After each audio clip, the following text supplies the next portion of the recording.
खूब यज्ञ अनुष्ठान करता, खूब व्रत तप साधन नियम करता, और ब्राह्मणों की शक्ति पाकर क्या बन गया?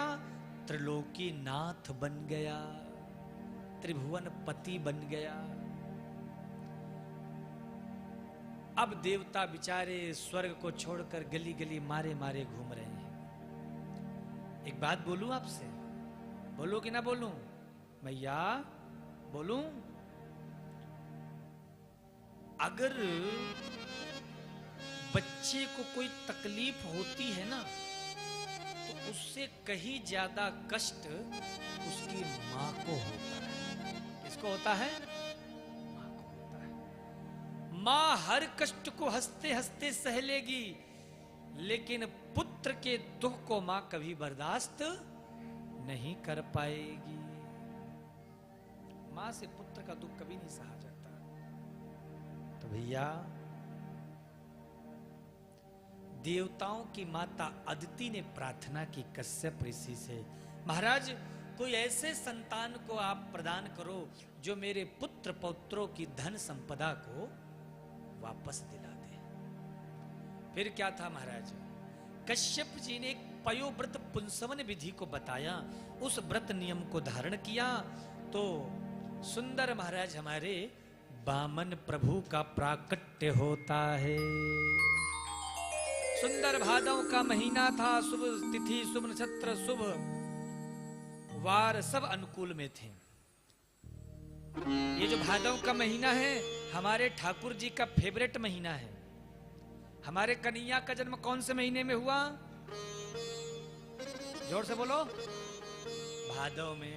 राधा रानी का जन्म, बलराम जी का जन्म, वामन भगवान का जन्म। और एक बात बताएं, आपको जो कथा सुना रहे हैं ना, वो महाराज जी का भी जन्म भादव में ही हुआ है। भादव का महीना ठाकुर जी का प्रिय महीना है। तो बड़ा ही सुंदर महाराज भाद्रपद महीना था। एक हाथ में छत्ता, एक हाथ में कमंडल इत्यादि लेकर के चल देते हैं। बलि ने दूर से देखा तो शुक्राचार्य से कहा, गुरुदेव ऐसा लग रहा है जैसे कोई बड़ा दिव्य तेजो में सूर्य की किरणों सा चमकता हुआ कोई स्वयं कहीं साक्षात सूर्य भगवान तो नहीं आ रहे मेरे यज्ञ को पवित्र करने के लिए? ऐसी ऊर्जा, ऐसी आभा प्रभा तेज। तो महाराज बड़े प्रेम से गदगद होकर के वामन भगवान के बलि ने दर्शन किए और कहा, कुछ मांगो महाराज, क्या दूं? वामन प्रभु ने कहा, कुछ नहीं चाहिए। बोले, कुछ तो मांग लो। बोले, ना, कछु ना चाहिए। महाराज आप पधारे हो, कुछ? बोले, किसके लिए लेना? बोले, नहीं नहीं, कुछ आप बताइए, यज्ञ हो रहा है, कुछ तो आपकी सेवा में उपस्थित करूं। तो बोले, एक काम करो, देना चाहते हो? हाँ। तो बोले, जो हम मांगेंगे वही देना। बोले, बिल्कुल। तो भगवान कहते हैं, तस्मात्तो महिमीषद् वृडेहं वरदर्शभात् पदानि त्रीणि दैत्येन्द्र सम्मितानि पदा मम। ना 3.25 ना 3.25, कितने? 3 पग जमीन चाहिए। बलि ने कहा, महाराज वैसे भी आप बौने और 3 पग में तो एक आसन भी ठीक से नहीं बिछेगा। बोले, नहीं, देना है तो 3 पग। तो बोले, ले लो। बोले, ऐसे नहीं लेंगे, पहले संकल्प करो। बिना संकल्प के हम लेने वाले नहीं है महाराज। पंडित जी लोग बड़े होशियार होते हैं, बिना संकल्प के कोई कार्य नहीं करते महाराज। कई बार यजमान भी बड़े होशियार होते हैं, बिना संकल्प के कुछ कराते नहीं हैं। बोलो राधे राधे, और जोर से बोलो। संकल्प का मतलब है पक्का रजिस्ट्रेशन। तो वामन भगवान ने जब कहा तो बलि ने कहा, 3 पग के लिए क्या संकल्प? बोले, नहीं नहीं। अब संकल्प पे थोड़ी बात विवाद हो रहा था, शुक्राचार्य जी को डाउट हो गया। बोले, ये बालक संकल्प पे बड़ा जोर दे रहा है, कुछ दाल में काला है। और आंख बंद किया, सारा हाल जान लिया।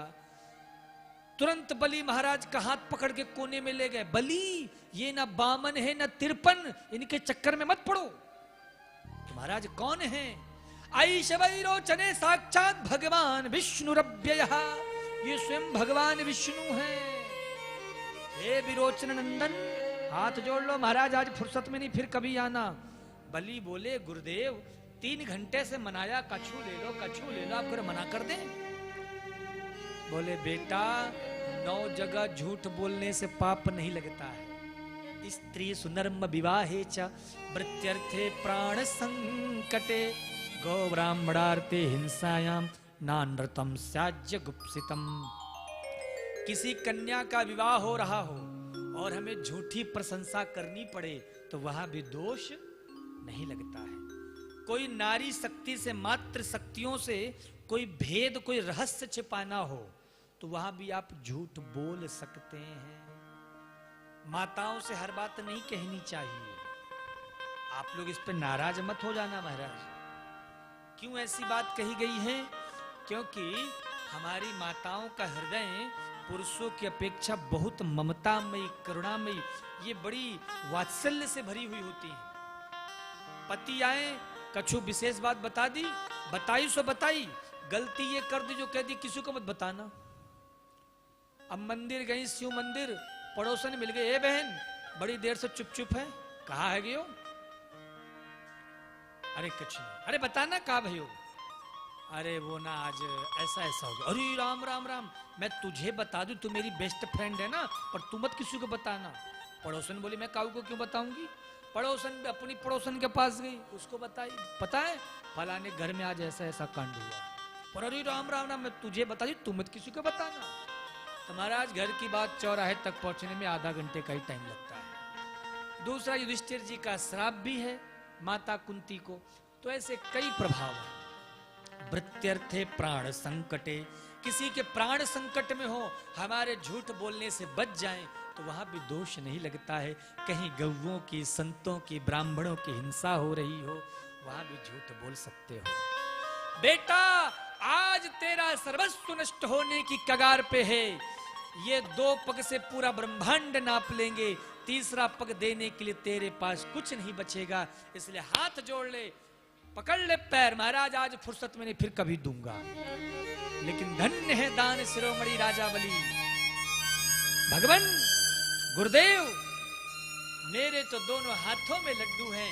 अगर ये भगवान हैं तो एक दिन दुनिया वाले भी कहेंगे कि भगवान भी बलि के यहां भीख मांगने के लिए आए थे, और ये भगवान ना होकर साधारण बालक है। तो गुरुदेव मैं विश्वास से कह सकता हूं ये 3 से 3.25 नहीं लेगा। संकल्प हुआ, गुरुजी भी रुष्ट होके चले गए। अब संकल्प जब तक में पूरा हुआ, 52 अंगुल के बामन प्रभु तब तक में विराट रूप धारण कर लेते।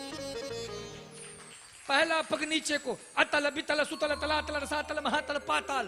दूसरा पग इतना लंबा किया कि भूरलोक, भुवरलोक, स्वर्गलोक, महरलोक, जनलोक, तपोलोक, सत्यलोक में पहुंच गया।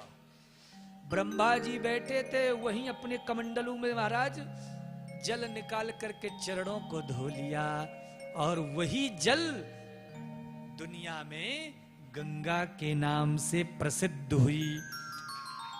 वही जल विष्णु के चरण से प्रकट हुई तो विष्णुपदी कहलाई। फिर वहां से महाराज वह भागीरथी के तपस्या के प्रभाव से शंकर की जटा में आई, और शंकर की जटा से फिर महाराज प्रकट हुई। तो यही गंगोत्री की धारा बनते हुए ये महाराज अलकनंदा के साथ समागम करते हुए धीरे धीरे पहाड़ों से उतरते हुए हरिद्वार से ही महाराज ऐसा अद्भुत रूप लिया कि पूरे भारतवर्ष में गंगा मैया व्याप्त हो गई।